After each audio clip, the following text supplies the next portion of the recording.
Hello friends, स्वागत है आप सभी का आपके अपने YouTube channel target study with Ajay पर। आज की इस वीडियो में फ्रेंड्स हम बात करने वाले हैं फंडामेंटल राइट, जो हमारे मौलिक अधिकार हैं उनके विषय में। जो कुल हमारे मौलिक अधिकार हैं फ्रेंड्स वर्तमान में 6 हैं, और जब हमारा संविधान लागू हुआ था 26 जनवरी 1950 को, तो मौलिक अधिकार हमारे 7 थे। एक मौलिक अधिकार हमने कम कर दिया है, उसको कानूनी अधिकार बना दिया है, और वो मौलिक अधिकार था हमारा संपत्ति का अधिकार। तो मौलिक अधिकार फंडामेंटल राइट्स, तो हम आपको इसके बारे में विस्तार से बताएंगे फ्रेंड्स। सर्वप्रथम हम आपको बताना चाहेंगे कि जो मौलिक अधिकारों को रखा गया है वो भाग 3 में रखा गया है।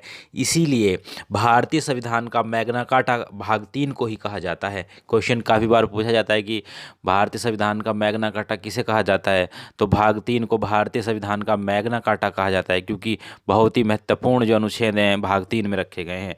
अगर बात करें अनुच्छेद के विषय में, तो 12 से 35 तक के अनुच्छेद भाग 3 में हैं, जो कि मौलिक अधिकारों से संबंधित हैं। आगे बात कर लेते हैं। मौलिक अधिकार की विचारधारा अमेरिका से ली गई है।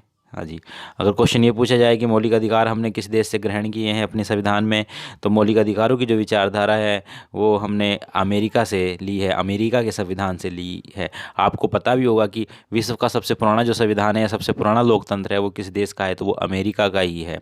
और अगर सबसे बड़ा संविधान या सबसे बड़ा लोकतंत्र की बात आती है, तो वो भारतीय लोकतंत्र और भारतीय संविधान सबसे बड़ा है, अगर विश्व में बात करते हैं तो। नेक्स्ट है व्यक्ति के विकास के लिए। हाँ जी, व्यक्तित्व के विकास या व्यक्ति के विकास के लिए जो अधिकार होते हैं उन्हें हम मौलिक अधिकार कहते हैं या मूल अधिकार कहते हैं। कहीं कहीं क्वेश्चन मूल अधिकार भी लिखा होता है, तो फ्रेंड्स ये दोनों कुछ स्टूडेंट्स कंफ्यूज हो जाते हैं, तो इसमें कंफ्यूज होने की बिल्कुल भी ज़रूरत नहीं है। जैसे कि हम बात करें मौलिक अधिकार किस तरह के होते हैं, कौन कौन से होते हैं, जैसे शिक्षा का अधिकार, आवास का अधिकार, चिकित्सा का अधिकार, सुरक्षा का अधिकार, भोजन, रोजगार इत्यादि बहुत सारे अधिकार हमारे दिए गए हैं संविधान में। आगे बात कर लेते हैं। मौलिक अधिकार वाद योग्य या न्याय योग्य होता है। हाँ जी, जो हमारे मौलिक अधिकार हैं ये क्या होते हैं, ये वाद योग्य और न्याय योग्य होते हैं। अगर हम बात करें अर्थात मौलिक अधिकार को लेकर न्यायालय जाया जा सकता है। हाँ जी, मौलिक अधिकार का अगर हमारा उल्लंघन होता है, सरकार उल्लंघन करती है, तो हम उसको है कोर्ट में ले जा सकते हैं, गवर्नमेंट को, सरकार को कोर्ट में खड़ा कर सकते हैं, क्योंकि हमारे अधिकारों का जो है मौलिक अधिकारों का उल्लंघन हो रहा है। और किस अनुच्छेद के तहत हम कोर्ट में जा सकते हैं, तो वो भी दिए गए हैं।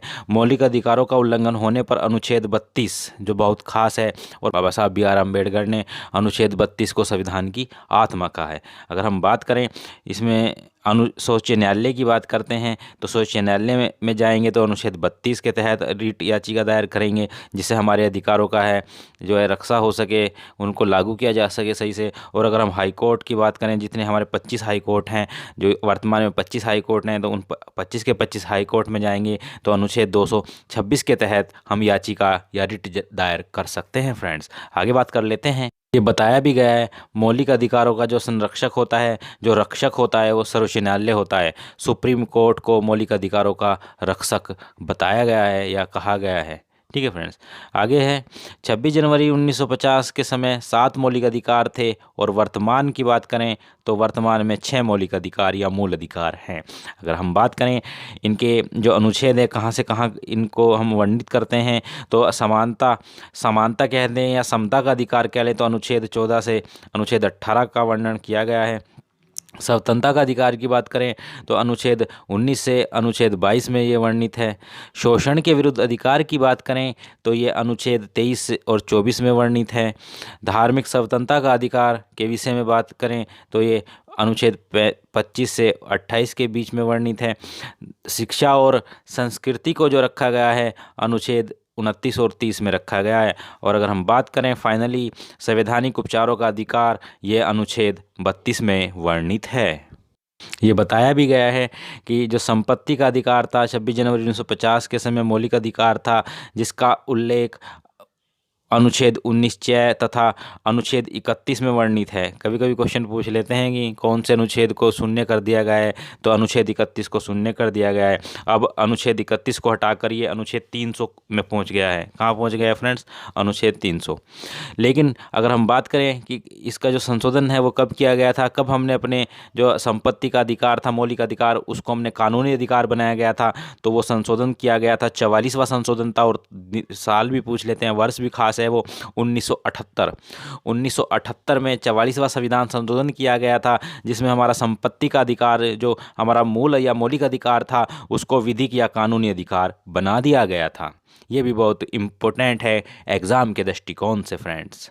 इसमें बताया भी गया है 19 या 19 में अर्जित संपत्ति की चर्चा और 31 में पैतृक संपत्ति की चर्चा की गई थी। अगर क्वेश्चन पूछें कि ये जो हमने 19 जो 6 है वो हटाया है या फिर 31 अनुच्छेद हटाया है, इसमें किस किस संपत्ति की जो विवेचना की गई थी या वर्णन किया गया था, तो 19 में जो अर्जित संपत्ति की चर्चा की गई थी और अनुच्छेद 31 में पैतृक संपत्ति की चर्चा की गई थी, जो अब 300 में पहुंच गए हैं। आगे बात करते हैं फ्रेंड्स, समानता का अधिकार। समानता का अधिकार या समता का अधिकार अनुच्छेद 14 से 18 के बीच में रखे गए हैं। 1 बाय 1 करके हम आपको इसको विस्तार से जानकारी देंगे। अगर हम बात करें अनुच्छेद 14 के विषय में कि अनुच्छेद 14 में किस चीज़ का वर्णन किया गया है, तो अनुच्छेद 14 में विधि के समक्ष समानता या समता या विधियों के समान संरक्षण की बात की गई है, अर्थात कानून की नज़र में सभी लोग बराबर हैं। समानता का अधिकार अनुच्छेद 14 की बात करें तो कानून की नज़र में सभी लोग बराबर हैं। आगे बात करते हैं अनुच्छेद 15 के विषय में कि अनुच्छेद 15 में क्या बताया गया है। धर्म, मूलवंश, जाति, लिंग एवं जन्म स्थान के आधार पर भेदभाव का निषेध किया गया है। दुकानों, सड़कों, होटलों, सार्वजनिक आदि स्थानों पर धर्म, मूल, जाति, लिंग एवं जन्म स्थान के आधार पर भेदभाव नहीं किया जाएगा। ठीक है फ्रेंड्स, तो ये अनुच्छेद 15 में वर्णित किया गया है। बात कर लेते हैं अनुच्छेद 16। अनुच्छेद 16 में जो है लोक नियोजन में अवसर की समानता बताई गई है कि सरकारी नौकरियां हैं जो उनमें सभी को समान अवसर दिया जाएगा। अगर बात करें अवसर देते समय राज्य योग्यता का निर्धारण कर सकते हैं। हाँ जी, ये तो बता ही दिया गया है कि सरकारी नौकरियों में सबको समान अवसर दिया जाएगा, लेकिन एक बात और रखी गई है इसमें, अवसर देते समय राज्य योग्यता का निर्धारण अपने आप स्वयं कर सकते हैं। आगे बात कर लेते हैं अनुच्छेद 17 के आर्टिकल 17 जो है, आर्टिकल 17 में जो वर्णित है यह है अस्पृश्यता का अंत, छुआछूत का अंत। अस्पृश्यता का अर्थ है छुआछूत। ठीक है फ्रेंड्स, अस्पृश्यता का निवारण किया जा सकता है जिसमें निम्न अधिकार हैं, ये आधार रखे गए हैं कि इनके आधार पर अगर कहीं पे छुआछूत होती है तो उनके खिलाफ कठोर कानूनी कार्रवाई की जा सकती है। 1 बाय 1 करके हम आपको ये बताते हैं। शिक्षा द्वारा हम इसको ठीक है लागू कर सकते हैं, शिक्षा में भी लागू कर सकते हैं। जन जागरण के द्वारा सम्मेलन आयोजित करके कानून बनाकर अस्पृश्यता के संबंध में कानून बनाने की शक्ति जो है संसद के पास है, और संसद में अस्पृश्यता निवारण अधिनियम 1955 ये पहले ही पारित हो चुका है। तो फ्रेंड्स, आर्टिकल अगर 17 की बात करें तो हर तरीके से छुआछूत का जो निषेध या छुआछूत को गैर कानूनी माना गया है। अगर हम बात करें आगे आर्टिकल 18, अगर हम बात करें आर्टिकल 18 के विषय में, तो आर्टिकल 18 में जो वर्णित है, अनुच्छेद 18 में जो वर्णित है, उपाधियों का अंत कर दिया गया है। उपाधियों का अंत इसमें ही समाहित है। पुरस्कार उपाधि की श्रेणी में नहीं आता है। राज्य शिक्षा और सेना के क्षेत्र में उपाधि दे सकता है, किसी अन्य क्षेत्र में ये उपाधि प्रदान नहीं कर सकता। कोई भी भारतीय नागरिक किसी विदेशी राज्य से कोई उपाधि नहीं ले सकता। कोई विदेशी नागरिक जो भारत सरकार के अधीन लाभ या विश्वास के पद पर है, किसी विदेशी राज्य से कोई भी पुरस्कार या भेंट राष्ट्रपति की अनुमति से ले सकता है। ठीक है फ्रेंड्स, हमारे जो महामहिम राष्ट्रपति हैं, अगर वो अनुमति देंगे तो कोई भी भारतीय विदेशी राज्य से कोई पुरस्कार या भेंट प्राप्त कर सकता है। बात कर लेते हैं अनुच्छेद 19। आर्टिकल 19 भी बहुत खास है। इसमें जो बताया गया है वाक स्वतंत्रता, बोलने की स्वतंत्रता इसमें बताई गई है कि हर इंसान को, हर भारतीय नागरिक को बोलने की स्वतंत्रता है अपने अधिकारों के लिए और अन्याय के खिलाफ। तो इसमें जो है सबसे पहले जो बात करते हैं 19 कै में है विचार एवं अभिव्यक्ति की स्वतंत्रता।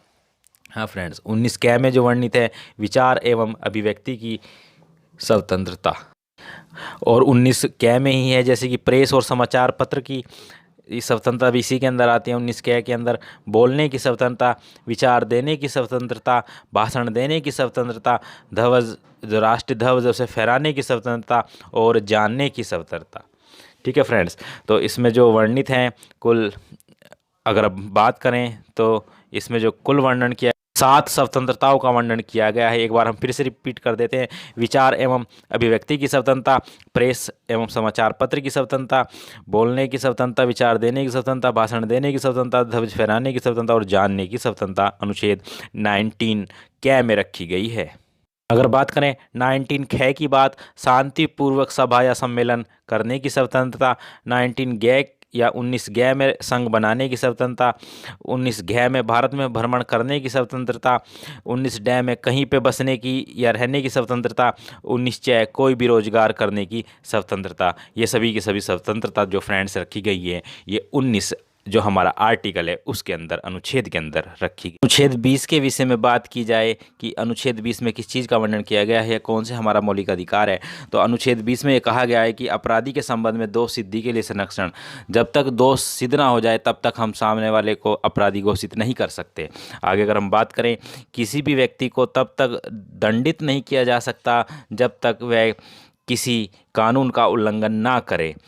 उस व्यक्ति को वही दंड दिया जाएगा जो उस कानून के उल्लंघन पर निर्धारित किया। करते हैं फ्रेंड्स अनुच्छेद 21 के विषय में। अनुच्छेद जो 21 में वर्णित किया गया है, प्राण एवं दैहिक स्वतंत्रता। हाँ जी, प्राण एवं दैहिक स्वतंत्रता। सर्वोच्च न्यायालय द्वारा दिए गए निर्णय के अनुसार निम्न मौलिक अधिकार प्राप्त हैं, जैसे कि शादी करने का अधिकार। हाँ जी, अपने मनपसंद व्यक्ति से शादी करने का जो अधिकार है वो भी अनुच्छेद 21 में वर्णित है।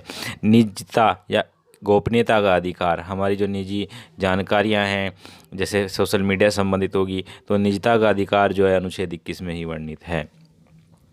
चिकित्सा पाने का अधिकार, चिकित्सा पाने का अधिकार अनुच्छेद 21 में ही वर्णित है। शिक्षा का अधिकार तो जो है शिक्षा का अधिकार को जो मौलिक अधिकार बनाया गया है ये तो सुप्रीम कोर्ट ने निर्णय दिया ही था, आपने सबको पता ही है।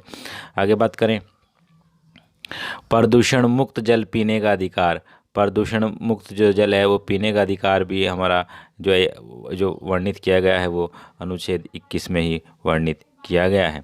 आगे बात करें, आवास का अधिकार। हाँ जी, रहने का जो अधिकार है ये अनुच्छेद 21 में ही है।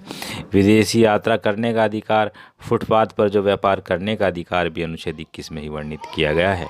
आगे बात करते हैं अनुच्छेद 21 कै के विषय में, जो बहुत खास है और काफ़ी बार परीक्षाओं में पूछा जाता है, खासकर सीटेट, यूपीटेट और सुपरटेट में क्वेश्चन आता ही है।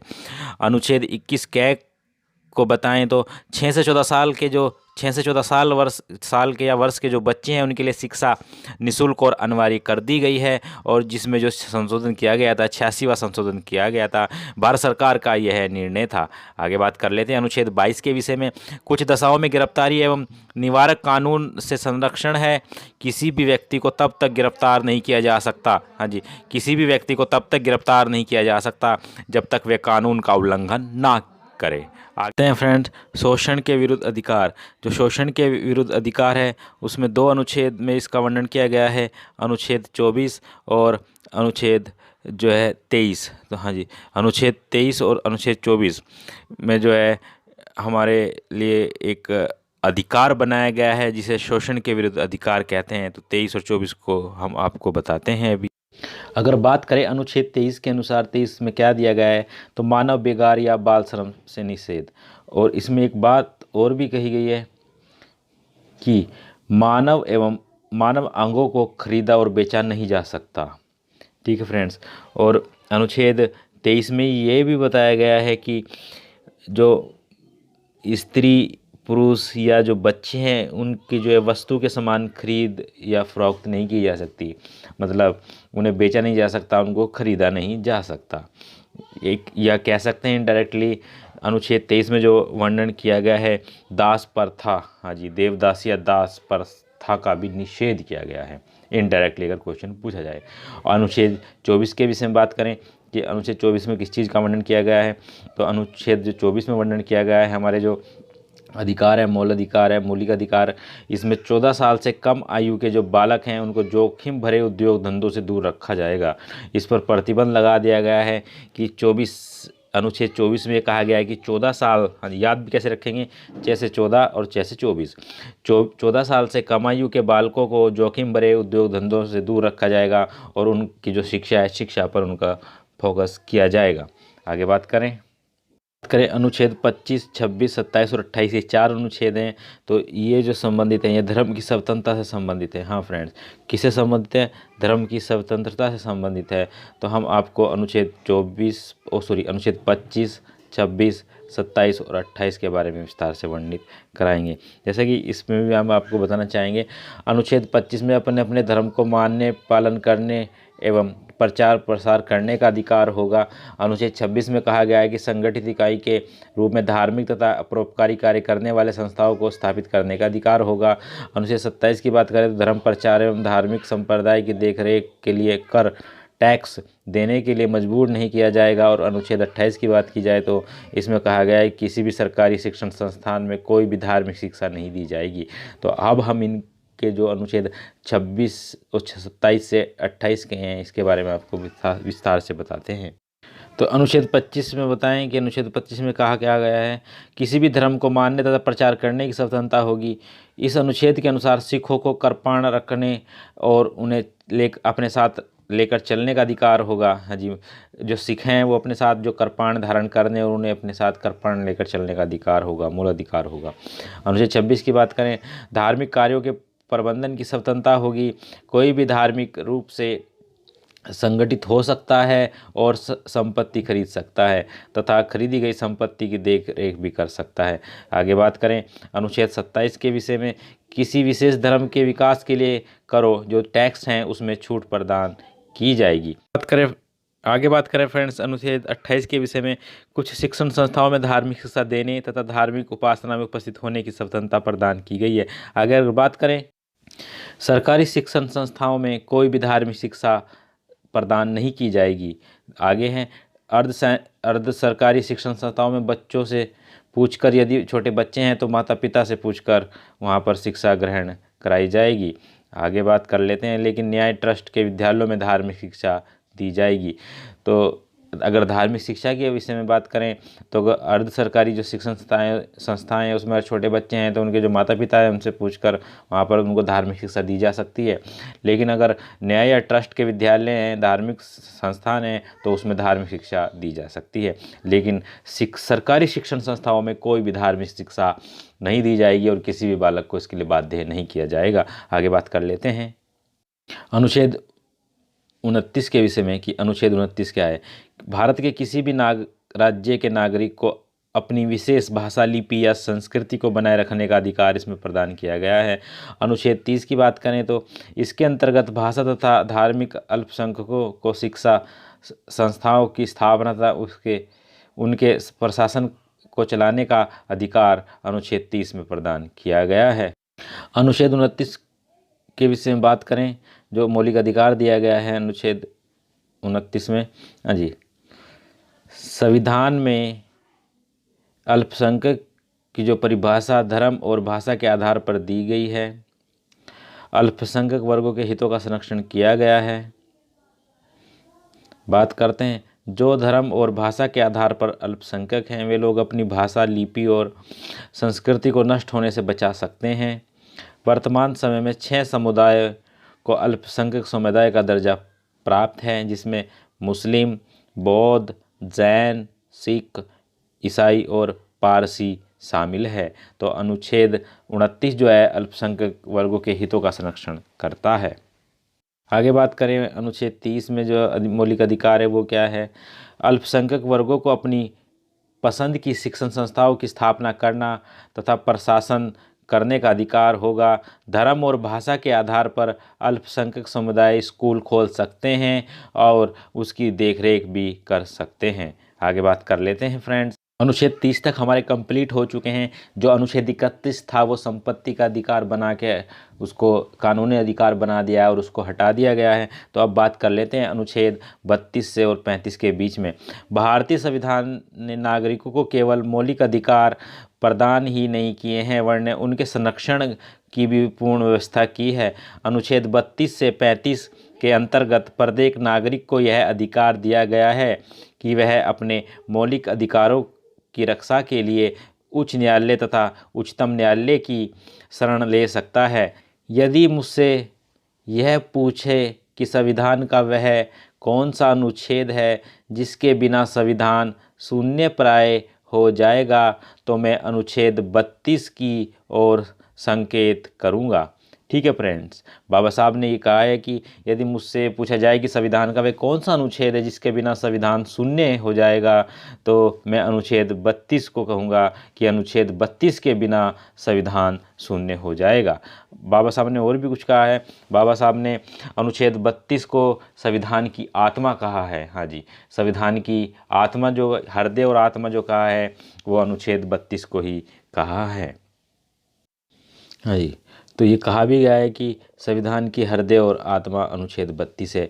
यह अनुच्छेद उच्चतम तथा उच्च न्यायालयों को नागरिकों के मूल अधिकारों का सजग प्रहरी बना देता है। न्यायालयों द्वारा इन अधिकारों की रक्षा के लिए 5 उपचार प्रयोग किए गए हैं जो निम्न प्रकार हैं। अनुच्छेद 32 के अनुसार उच्च न्यायालय और उच्चतम न्यायालय में रिट याचिका डाल सकते हैं। तो 6 प्रकार की हैं, वो किस तरह की हैं आप दिखाना चाहेंगे। बंदी प्रतिरक्षण, परमादेश, प्रतिनिषेध, अधिकार परीक्षा और उत्प्रेषण। और लास्ट में अनुच्छेद 32 के विषय में विस्तार से हम आपको बताना चाहेंगे। संवैधानिक उपचारों का अधिकार है ये। डॉक्टर बी आर अम्बेडकर ने अनुच्छेद 32 को संविधान की आत्मा और हृदय कहकर माना भी है और पुकारा भी है। मौलिक अधिकारों का उल्लंघन होने पर अनुच्छेद 32 के अनुसार सर्वोच्च न्यायालय में जाया जा सकता है। मौलिक अधिकार को दिलाने के लिए 5 प्रकार की रिट जो है या याचिका दायर की जा सकती हैं। याचिका का अर्थ होता है आदेश, प्रलेख या लेख। बंदी प्रत्यक्षीकरण, बंदी को मजिस्ट्रेट के सामने पेश करो। परमादेश, हम आदेश देते हैं। प्रतिषेध, मना करना। उत्प्रेरण, पूर्णतः सूचित कीजिए। अधिकार परीक्षा, आपका अधिकार क्या है। तो ये 5 या 6 तरह की जो याचिकाएं हैं ये हाई कोर्ट और सुप्रीम कोर्ट में अनुच्छेद 32 के तहत दाखिल की जा सकती हैं। आगे बात कर लेते हैं फ्रेंड्स, कुछ अन्य अनुच्छेद भी हैं, जैसे कि अनुच्छेद 33 है, सैनिक, अर्धसैनिक बलों एवं खुफिया एजेंसी के मौलिक अधिकार पर प्रतिबंध लगाना। अनुच्छेद 34 जो है, मार्शल लॉ या सेना का कानून लागू होने पर मौलिक अधिकार पर प्रतिबंध लगाना। और अनुच्छेद 35 जो है, मूल अधिकार के संबंध में कानून बनाने की जो शक्ति है वो संसद के पास होगी। हाँ जी, अनुच्छेद 35 के अनुसार। तो फ्रेंड्स, हमने आपके साथ जो है टोटल जो 6 प्रकार के अपने मूल अधिकार हैं वो डिस्कस किए हैं। और अगर आपको फ्रेंड्स हमारी ये वीडियो पसंद आई है तो हमारी इस वीडियो को प्लीज़ लाइक और शेयर कर दें ताकि और जो बच्चे हैं वो भी इसका लाभ उठा सकें। थैंक यू, धन्यवाद आप सभी का यह वीडियो देखने के लिए। आप सभी का दिन शुभ हो। जय हिंद, वंदे मातरम।